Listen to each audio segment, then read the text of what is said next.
As per the report from International Organization for Migration, there are almost 2.5 million Indians in Saudi Arabia.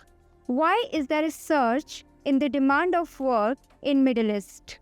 Why Middle East is one of the preferred work location for migrant workers from India? How safe it is to work in Middle East? If you have such questions in your mind, then this episode is for you.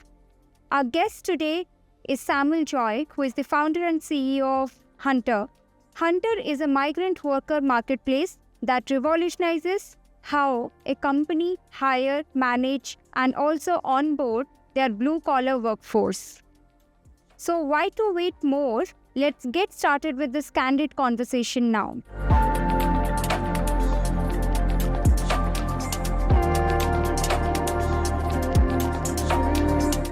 Hi Samuel, I welcome you to the Crazy Careers podcast. So we will begin with a very important question, which I'm sure that many of our audiences must be having. How safe is overseas hiring process, and especially the ones for the companies based in Middle East? Yeah. Let me start by giving a background. Back, uh, back, back in the time, it wasn't safe to migrate because there were basically multiple ways of traveling to another country, and a lot of those ways were unsafe and uncharted. And as a result, there were brokers who are in between, who takes advantage and takes a lot more money for getting overseas job, and that practice still exists today. It's not that it is not there or prevalent anymore, but it exists today. But thanks to excuse me, but thanks to the world being more connected and the world being more globalized, and thanks to internet, knowledge is spread all across the world. There is also transparency in terms of the job offer which is being offered. You can go in and search online about the company which you're hiring, or which is looking to hire or is offering you the job. Is it a legitimate company? You can look into what are their work environment, all of those. And to be honest, right now with the Middle East, a lot of the countries, like for example Dubai and Saudi, the processing of visas are extremely fast compared to even the Western countries. So visas come out typically within 24 to 48 hours. And people leave their country within 7 days after their visas are issued. And which means that the process has become extremely streamlined, as well as a safe process. But it all depends on who you travel with at the end of the day, who you choose as your agency, or who you choose, which platform you choose in terms of migration. Right. Which is the most preferred country by Indians in terms of work? So I would say the most preferred country would be UAE, and especially Dubai being one of the most attractive workspace, because the Middle East as a whole is very attractive. And by Middle East, I mean Dubai, UAE, Saudi, Qatar, Kuwait, Bahrain, and Oman. And these are mainly the countries in the Middle East.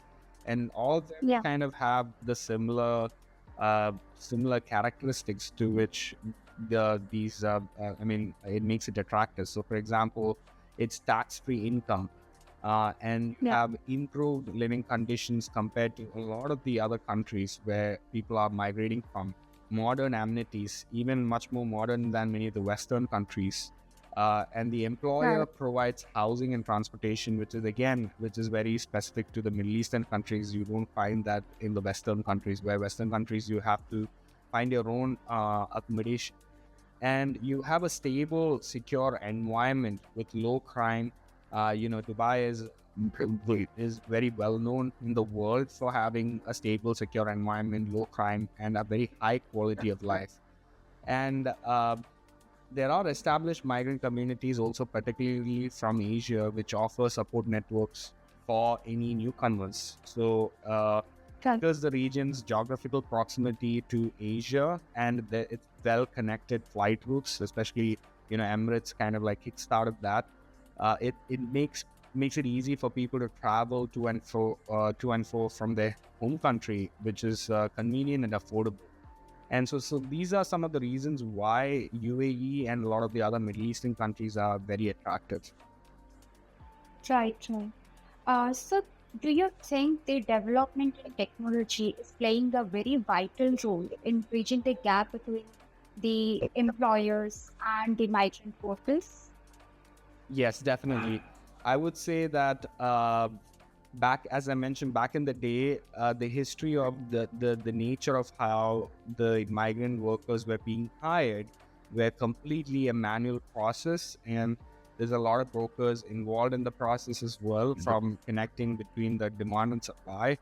And now we are living in 2024, and we have a lot of technology. We have the marketplace technology, so we have the different technologies which we use in terms of tackling the problems in migrant workforce. So I would say start off with the marketplace technology. So Huntr leverages marketplace technology to match the demand and supply.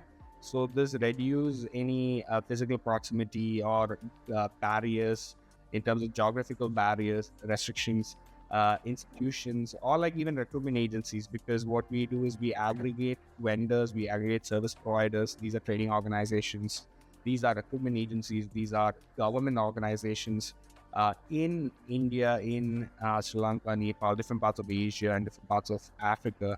And so there is a seamless flow of manpower being connected to the demand of Middle Eastern countries. So that's the marketplace technology. And then we have a SaaS platform which ensures all their onboarding is streamlined. So like their visa application, them getting into the accommodation, their flight tickets being arranged, all of that is managed through a SaaS platform. So typically, again, this is usually a manual process, but companies use a SaaS platform to take care of the entire onboarding.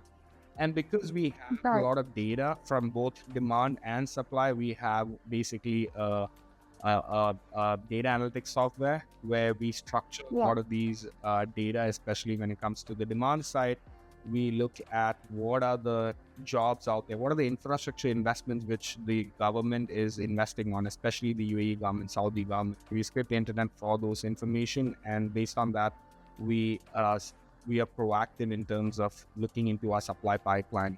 And the same with the supply side, we look at where are the countries, where are the different pockets, or where are the concentration of different workforce. So for example, if it's drivers, we know that it's from Punjab, the heavy vehicle drivers, or the light vehicle drivers are from Kerala especially. And so that kind of data specific to a job position, we are able to understand because we have the supply data on our platform. And so I would target, or I would kind of focus on these three technology, which is tackling the problems when it comes to migrant workforce. Yeah. How did you come out with this idea of Huntr, especially the name? Well, the name didn't really take much time, to be honest, because it just clicked. Candidates are basically hunting for jobs, and the companies are hunting for good quality candidates. So that's literally how the name came about. There's no big background story to it, but there is a story of how the whole concept came about. I used to work in one of the largest manpower companies in the Middle East, and so it's a part of the Emirates. Emirates being known as one of the one of the best airlines in the world. They also started a manpower division, which again started in the aviation sector, but then branched out into all the different sectors, anything with regards to blue collar workers. So back when I worked in that particular company, it's about 86,000 blue collar workers. And I saw firsthand of how the blue collar workers were being hired, and I discovered that so this is not just this particular company which is hiring. There are multiple companies such as these hiring all across Middle East. And so the system which was being used was a legacy system. So I was really interested because this opened up an entire world to me, and I was super interested in understanding more about it. And so I started reading the history of how this came about. why are people following the same method in terms of recruiting, and I was surprised to know that when it comes to like blue collar workers, you have Indeed for one-off hiring, you have LinkedIn for white collar jobs, but when it comes to volume hiring or migrant worker hiring, there is no such platform, and typically it's a manual and cumbersome process. And so I decided to step out and start Huntr. Right. So, how has been your entrepreneurial journey so far? Well, I would say entrepreneurship is not for everybody, but it is given me the satisfaction because I love what I do, and it does get tough. And the problem which we are trying to solve is a tough problem, but because it's a hard problem, you double down because it's a hard problem. You don't give up. You Yeah. give up when someone else has found a perfect solution, but you don't give up because it's a hard problem. But when you do solve it, you have the biggest moat as a result. So tough luck for the people who want to compete with us when we kind of win the race. So Right. yeah, I believe that you should love the game you're playing, and you shouldn't play the game if you don't love it, because I do it because it's really fun. And I think it's Aristotle which said that one of the highest pleasures is using your mind in the highest capacity. And it's all about also not just about not just about ourselves, but it's also about the team who's working on it. You have to get the right people in the team. Earlier on, I made some mistakes on hiring the wrong people, and then I kind of understood a key part of the role in entrepreneurship is hiring 100%. And so then I discovered who to hire, what skill to hire, what experience. And more than experience, actually, it's about the hard work, the hardworking nature, Yeah. work mindset, and also IQ. And so, Right. yeah, so entrepreneurship, I would say it's a mixed feeling. Um, for the people who are out there, get ready for a ride if you're looking at becoming an entrepreneur. Yeah. So, can you give us some real life examples where people have been benefited from Huntr as a company? Yeah, sure. So I'll give you like a macro picture and a micro picture, like one personal story and probably one uh, more of a larger volume based story. So one of the personal story I would say is I'm just gonna call this person Anu because I don't want to use the real. Um, Yeah. so Anu is a single, and this is a real story, by the way. Anu is a single Right. mother who came from India. She paid about like 4 lakhs to get a nursing job in the Middle East. And when she came here, she discovered that the offer letter which she was given was a fake offer letter, and the job which was there with it's not the job which not at all the job which has been told to her. And she came on a visit visa, and so she discovered that there is no job and she has to leave the country, because if she doesn't leave the country, she'll end up paying fines, and per day it's a large amount. And so as she keeps staying, as she continues staying, she has to keep she will incur a lot of fines. And so we discovered her through actually we through Facebook ads. She saw one of our ads, she applied even through our app. And these were, I would say, this is during the initial days when we were going through the different people who have hired. And she mentioned a story, and it reached to me, and I remember getting on a call with her and understanding what exactly happened. We heard a story, and we decided to push her profile for one of the home care nursing institute here in Dubai. And now she works in a home care institute. She's in touch with me on WhatsApp. She's really happy about the job which we have provided her, and she's happy about her circumstances, everything. And she's been sending photos, and she's it's been a really great blessing. And so this is what really like pushes us Right. and to move forward, and this is what drives us, to be honest, more than anything. And so that's one story. And second story which I would probably share is I remember one of the two of the companies wanted to hire from Malawi, and Malawi is one of the poorest country in the world. and we specifically actually wanted to hire from Malawi because they wanted to help the people over there because they eat only one meal a day. And we found some really good candidates, some engineering, sustainability engineering profiles who, a girl who would walk kilometers to get water for a family. It's, that bad.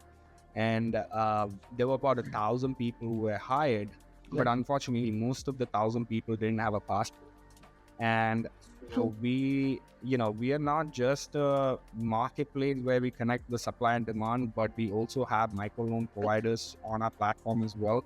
We connected with a local microloan provider, which actually came from the government. So the government of Malawi also stepped in and helped the people get the microloans to apply for their passports. And as a result, it was one big success story, and a lot of people were hired from Malawi as a result, and now they work in Dubai, in Amazon and Dubai airports, and they are very happy about their work, and now they get to send money back home to their families. Again, these are the stories that really drives us, and it's not just me, but the entire team.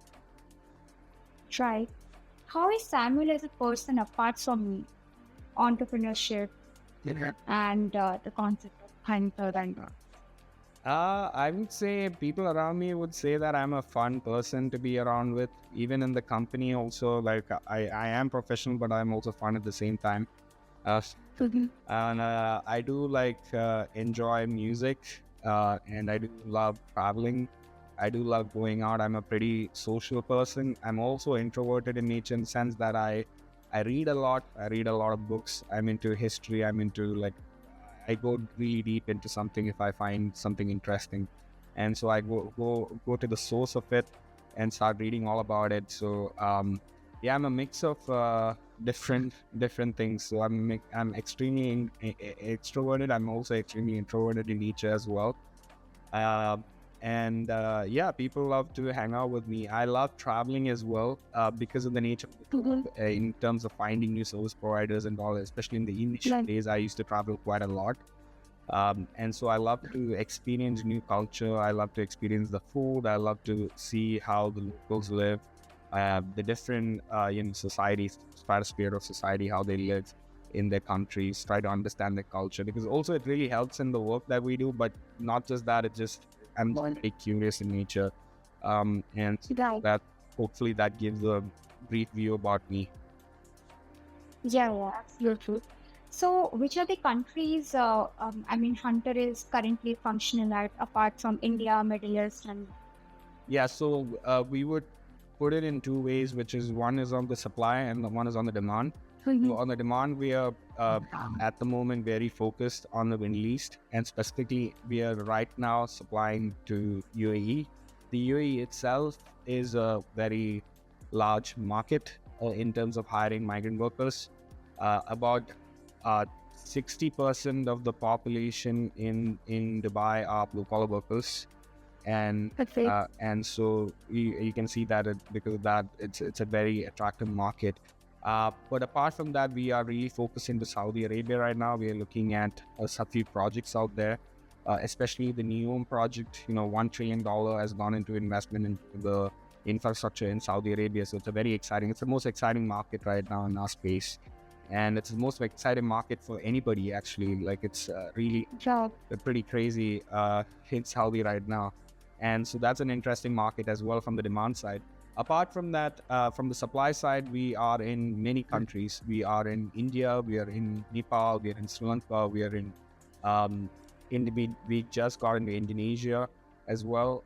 We are in Philippines, we are in Myanmar, we are in Africa, we are in Uganda, we are in Ghana, we are in Sierra Leone, we are in Malawi, we are in Kenya.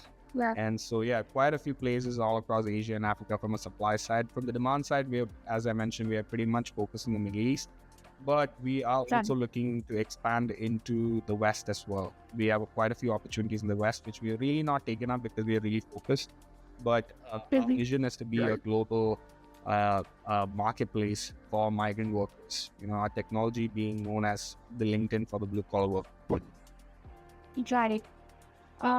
what I can see, like people are still scared to go to Saudi Arabia. Even if they have an offer, they will think 1,000 times before going there. Yeah. So, what would be your take on that? I mean, they're rightfully scared. I would say it's still it really depends on who you go with at the end of the day. Because if you choose a partner which is not a great partner, then it is pretty scary, because you're kind of especially a lot of the people, they're leaving their family. They are taking quite a lot of money to go into that country, and then Yeah. there is no job at the end of the on the other side. It's pretty scary. So it is, I would say that, but if you know the right partner and if you have well researched, then it shouldn't be a problem. So I would talk about understanding the job market. So Yeah. if you're in the Middle East, you should research about the job market, identify industries that are in demand and align with your skill sets. You should know the legal Yeah. requirement, which means that you should not be coming on a visit visa. If you're coming to Dubai or to Saudi or any of the Middle Eastern country for work, you should be coming on an employment visa, because a visit visa does not allow you to do work. And again, a lot of the exploitation and human trafficking and all of those happen through the visit visas. If it's a legitimate, Right. they provide an employment visa. Uh, Using like ethical recruitment channels, so platforms such as Huntr, we provide transparency and fair and ethical practices. And so do not go ahead with unverified brokers or agents.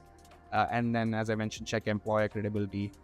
There are also rights for the people. So there are labor laws in the country which you're migrating to. Mhm. Regarding wages, there is a specific wage for every position, the number of working hours, the living condition, the accommodation standards, all of those are already out there. We also address this to Mhm. people who are hired through our platform as well. We ensure that all of them are briefed and they know their rights. Yeah.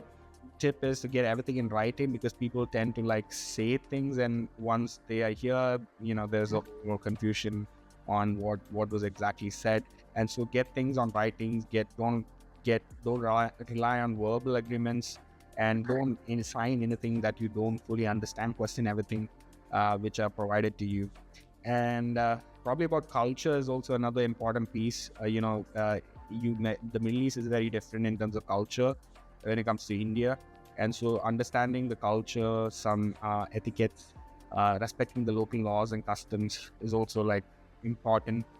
Another piece which I would say is on the financial planning. So I would say that Yeah. there will be some initial cost when it comes to migrating. Some of the costs are paid by the employer, but some aren't. And so then just having some amount of cash, understanding what are the initial, some of the costs which they might incur, that Yeah. would be another one. And finally, I would mention about skill development. So Middle East is turning into a country, the Middle Eastern countries are turning a lot into skilled development. So they're moving away from unskilled labor to skilled workforce. So having a specific skill and getting trained Yeah. in certain location, that's going to be really helpful. So I would say these are some of the tips for people who are looking. Right. Great.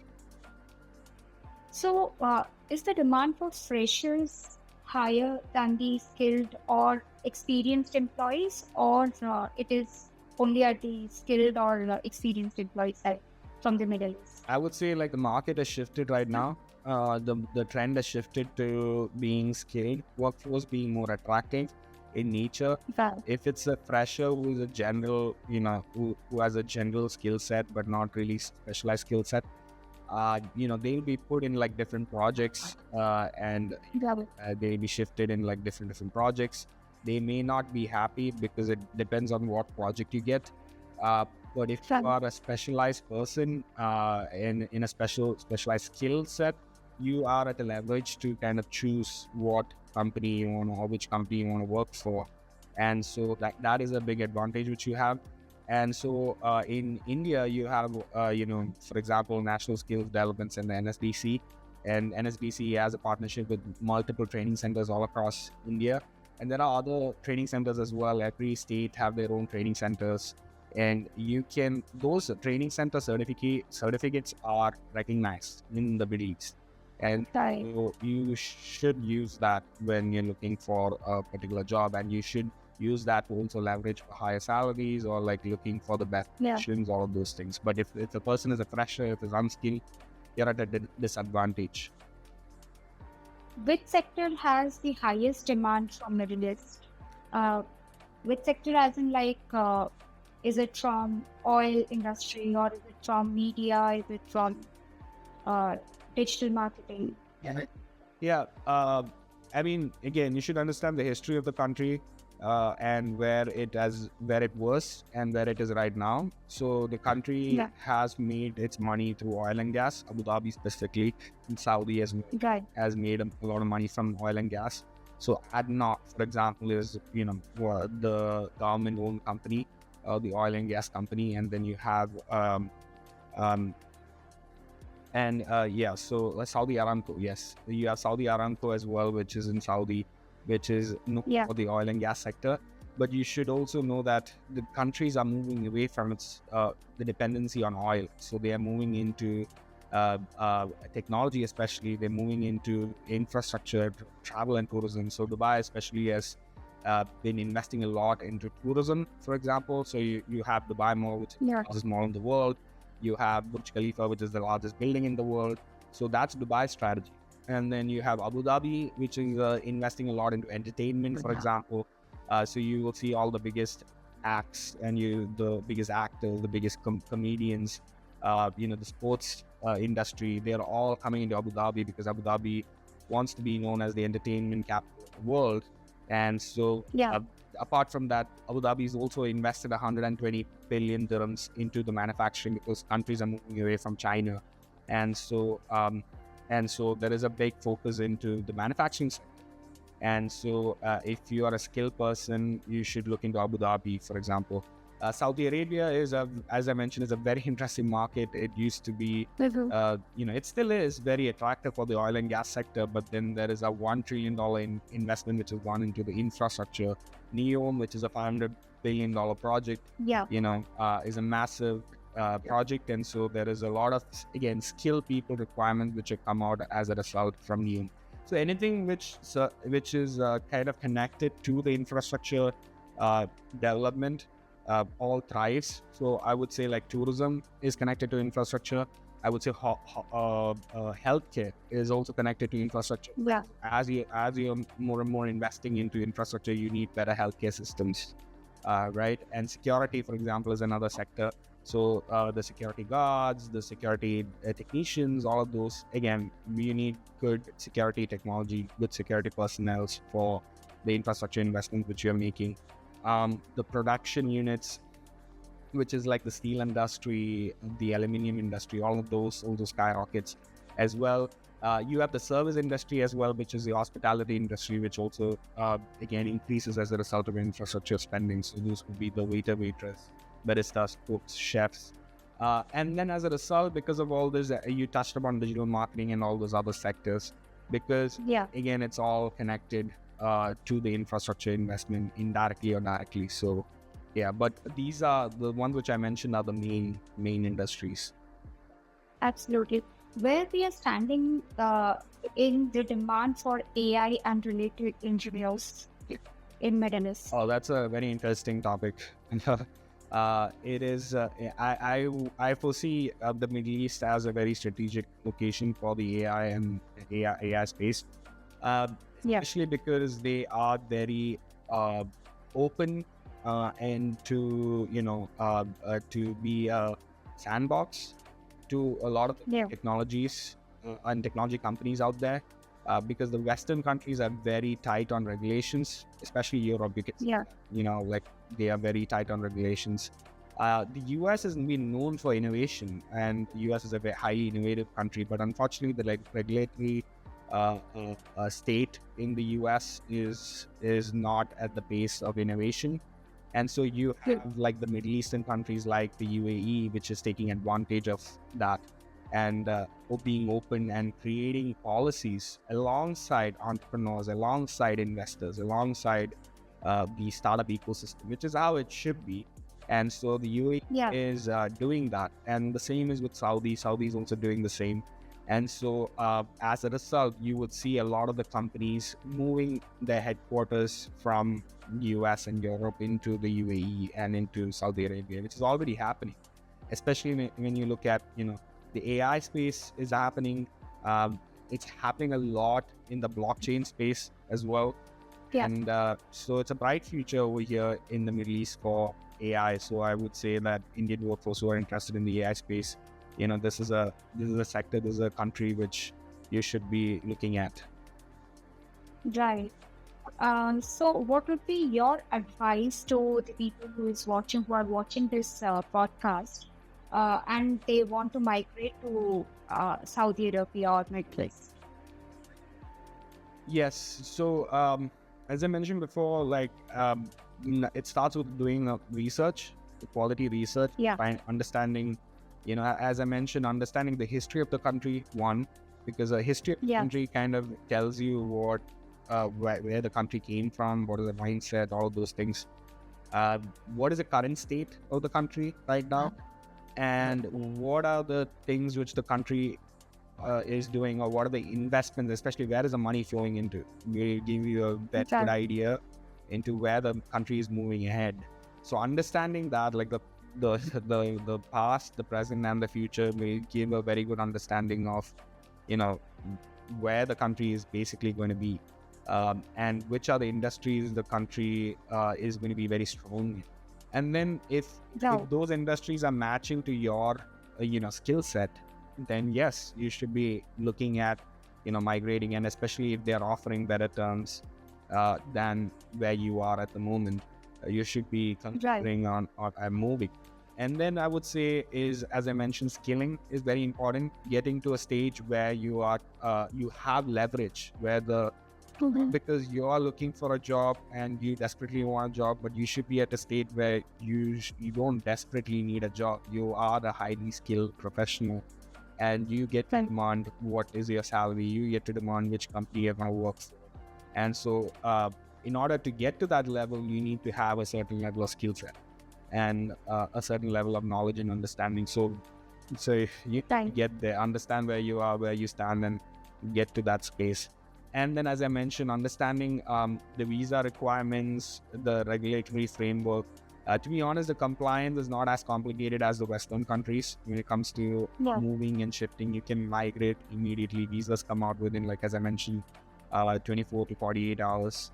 And so you can migrate pretty quickly as a result. But still understanding what those requirements are, what are the visa regulations, what are the regulations in terms of migrating, all those is very important.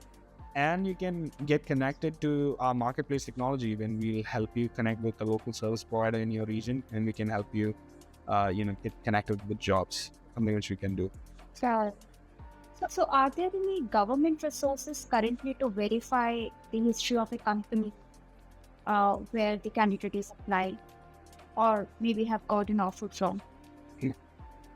I mean, so if it's a blue collar worker who is applying, there is a process in terms of hiring volume blue collar workforce, and so there is a framework in place, and that framework is basically demand letter, and a demand letter basically is a letter which states that they need X number of positions, and these are all positions which they need, which the company needs. And these are at these salaries, and the terms like accommodation is provided, food is provided or not provided, overtime, what are the overtime rules and regulations, all of that. So that is one letter which then goes to the embassy of UAE to get it attested. Only if the UAE embassy attested, because the UAE embassy will have a history of the company and they will attest it. And then it goes to local hiring country, and then that gets attested. So then that demand letter is then advertised back in the home country. So then you need to find out, or if there is an agency which is promoting a particular type of a job, the blue collar worker should ask them for a demand letter which is attested by the UAE embassy and which is attested by the home country embassy. Right. So that is a legal way of understanding whether this job is a legitimate job or not. So that would be Right. like my best tip to understand, as I mentioned, whether it's a legal job or not. Right. People who are watching us, if they would like to reach out to Huntr, what would be the right way? Through their website or how it should? Yeah, you can visit us on huntr.app. We are also pretty active on LinkedIn as well. So you'll find our company page on LinkedIn. The jobs are, I think, posted on LinkedIn and posted on our website as well. And you can connect on both sides. Yeah. All right. It was really an insightful conversation, I would say. And thank you so much for giving us your time and joining us. Thank you, Neeta.